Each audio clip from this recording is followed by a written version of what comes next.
right, we got another Bible contradiction. It's from an atheist as usual, who says the Bible contradicts itself about whether or not Jesus went to heaven after he died or after he ascended.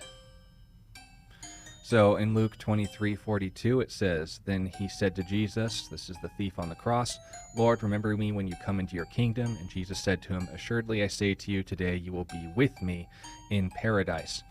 Then in John chapter 20 and verse 17, Jesus, post-resurrection, speaking to Mary Magdalene, said, "Do not cling to me, for I have not yet ascended to my Father. But go to my brethren and say to them, I am ascending to my Father and your Father, to my God and your God." Now, I assume that the atheist hasn't read Ephesians chapter 4, where, of course, we note that after Jesus physically died, he led captivity captive, that he was immediately in the presence of the Father and doing a victory parade, for all intents and purposes, with those that he redeemed and released from the grave.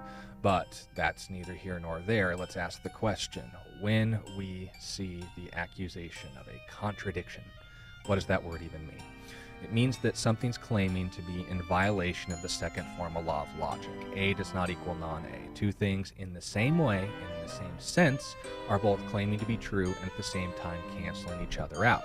So in what sense and in what way was Jesus again ascending or going to heaven? After his bodily ascension in the presence of his disciples, or after his physical death, where, of course, everyone goes after they die. They return to the source of life. Well, we see no negation in Luke chapter 23 and John chapter 20, but we do see the atheist making a series of assumptions that when, of course, Jesus says, "I have not yet ascended to my Father," that's speaking of him ever having been to heaven before, which is false. He was with the Father before, if you had read in John chapter 17 of the same book. And, of course, when we note in even the Gospel of Luke, he tells the disciples to wait until they are given power from on high, and the narrative continues in Acts when Jesus ascends in their sight. So when Mary's clinging to him, they have to assume, oh, Jesus is claiming that he's never been with the Father before, which is false. He hasn't yet gone to the Father before, which is false. And this conversation is speaking of in the same way and in the same sense that Mary Magdalene, is speaking to Jesus about, which is also, again, false. As is always the case, in order to make this a contradiction, they have to misrepresent one or both passages.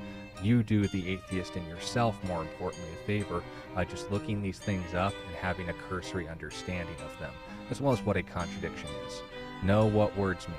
And as is always the case, the atheist will have to make up his own mind about whether or not he's going to continue to be dishonest.